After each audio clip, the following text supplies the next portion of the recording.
And welcome to the Algarve circuit here in Portimao, Portugal for the third race of the 2012 FIA Formula 2 Championship. The green flag waved at the back of the field, the third round of the championship about to get underway.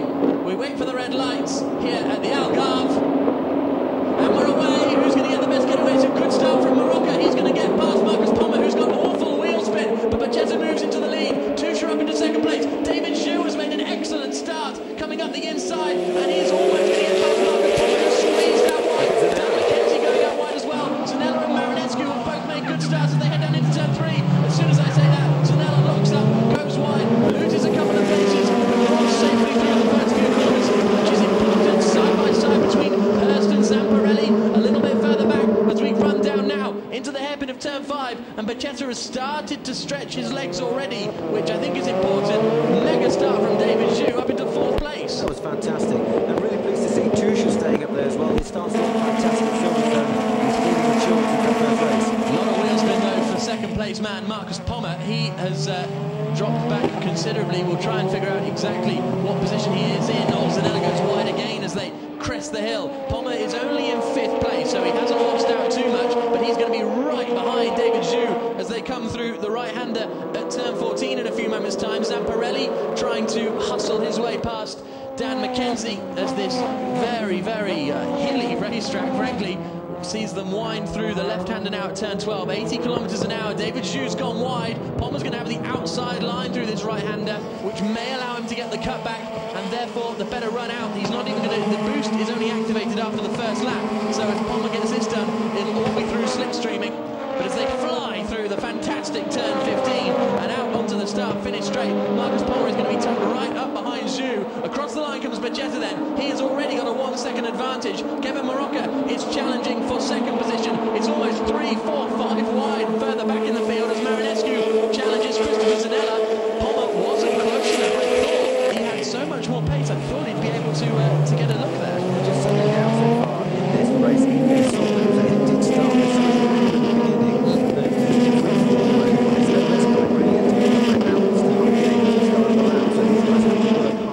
To defend those positions. So Christopher Zanella running very Mihai Marinescu running very wide. So it's Morocco in 3rd, David Zhu in 4th, Marcus Pommer in 5th, Christopher Zanella and Mihai Marinescu running 6th and 7th, Zamparelli 8th. Dan McKenzie unfortunately has lost out at the start. He started the race in 5th position, has now dropped down into 9th place.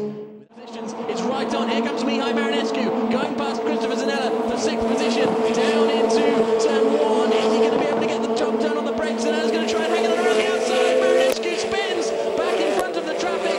May all manage to avoid him, but Mihai Marinescu challenges for 6th and drops down the field. Here's a look at the replay. I presume that he's come off the throttle on the pretty much on the apex. Christopher had definitely decided he was going to turn into that corner, so I'm glad Mihai did back out of it. Here we've got Plamen Kralev going past Max Snegerev down into the hairpin. Good move from Plamen, that puts him up into 14th place. Snegerev is then going to lose out, and there's Marinescu right at the back of that pack as well. As we see Partiva Soros Warren now passing Max Snegerev. Oh, very, very close. Snegerev hung on around the outside. I mean, I would potentially argue that he went over the confines of the racing circuit to hold on to that position, but obviously that's a job for David Scott, the race director, not me sitting up here in the commentary box, which is gradually getting more rain on the window. And that's a spin for Max Snegerev, the Auto GP racer, coming out of, I think that's out of turn 4, isn't it? Heading down towards turn 5. This is going to be a 3-way battle over 7th place as we exit through turn 15, dropping down the hill at 230 kilometers an hour out onto the straight. And it hasn't worked out for McKenzie. He's going to fall into the clutches of Alex Fontana before too long. Down into turn 1. Zamparelli goes super defensive. McKenzie tries to sell in the dummy, but it's not quite enough. Fontana's going to try and get the cutback, and Fontana goes through, does he? Into the right-hander at turn 2. Yes, good move from Alex Fontana. Here comes Marcus Pommer in the battle for 4th place. Zhu covers the inside line, and Pommer still can't do anything about it unless he can do a Fontana and get the cutback. Zhu goes wide. Pommer sticks his nose up the inside. Not brave enough. Not enough room on the brakes into turn 3. There's, Fontana's past Zamparelli, but Zamparelli's going to come back up the inside. This is a replay and retake that position. Is that going to allow Dan McKenzie No, Mackenzie's not quite with the party at the moment, is he? So, good battles throughout the field. Have to wonder what's going on here. It's we've got Fontana. Hector Hurst has suddenly joined this battle. So this is now over 8th position, and Mackenzie has dropped back. So Hector Hurst has found some pace from somewhere. So Zamparelli we've got in 7th place. Then 8th place is the man in front there, Alex Fontana. 9th place is that unmissable livery of Hector Hurst. So they have, I wonder if they've just used up their tyres in all their battling, and Hurst has been able to reel them in. But here comes Marcus Pollard, right in the slipstream of David Zhu. Is this move finally going to be made? He's got the outside line, he's got the boost, and he's managed to get past. So David Zhu is demoted unless he can get the cutback coming out of turn 1 through 2. Not close enough, but Zhu, importantly, is going to have a lot of boost saved, and so if he can stay with Pommert, he's still got the opportunity, but I think Pommert may ultimately have more speed. The race leaders come across the line, 1.1 seconds between them. It's worth considering, of course, very similar situation to what we saw at Silverstone, but with Marinescu leading and Bacchetta second. Again, it's that situation where you don't know if Tusha is pushing as hard as he can just to stay this close behind, or if he's doing a Bacchetta and just waiting until the time is right to attempt an attack. And here we go again. Alex Fontana is now past Dino Zamparelli for 7th place, coming down into turn 5. So is Hector Hurst going to be able to make the move through as well? So Zamparelli, we've seen him backing the field up. I feel like Fontana's got past Zamparelli a couple of times already in this race. Such has been the intense battling in the midfield. Mackenzie looking up the inside. He's now been caught by Mihai Marinescu. He has got a good run, but Marinescu has got a good run as well. They're going to be side by side over the start straight. Look at that, Marinescu. Could this be 2 in 1?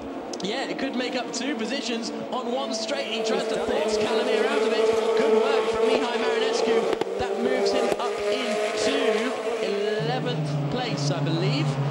We'll wait for the time screen to sort themselves out on that last lap, but from what I can tell, that's 11th place for Mihai Marinescu, not far of picking up a point. And look at the gap for the lead. It has considerably come down with just 3 laps to go. It's going to be a wheel-to-wheel battle between Bacchetta and Tusha. Is this a point now for Mihai Marinescu? I think it is, going past Victor Guerin. So he is now up into 10th position, I believe, because I think he made that move after the actual timing screen. But yeah, 2 wins so far this season for Luciano Bacchetta, leading the championship. But as they come down to start the final lap, is this going to be the final opportunity for Tusha, interestingly, because it is the best place to overtake down here into turn 1. It is, if he gets on that boost on the last lap, if he has any left, of course, he could end up with wheel spin. We've seen these guys sliding, they're pushing so hard. But interesting, the times are going very well, and Tusha just did the fastest 3rd sector of the race. He is right with Lucian Bacchetta on the run down into turn 1, trying to get the car stopped as we begin this final lap. Really, I would suggest there's probably only one more overtaking opportunity, which is going to be out of turn 3, through the kink at turn 4, and down into the hairpin at turn 5. Past that BZ sign they go, and I think Bacchetta is going to just about have enough to hold on at the moment. The extra turf goes flying, and Bacchetta has got enough of a margin into turn 5, so Tusha now is going to have to start getting inventive if he wants to win this race. It's been a fantastic opening race of the weekend here at the Algarve. Bacchetta is still sliding the car out, but I think he's got just enough. Tusha very tiny through that final turn 14. Now just the kink at turn 15 left for the final lap of the race. Luciano Bacchetta, in the 3rd race of the season, is about to take his 3rd victory. Tusha's pretty close as they come across the line, but in the end, Bacchetta takes the checker flag by just 0.3 of a second.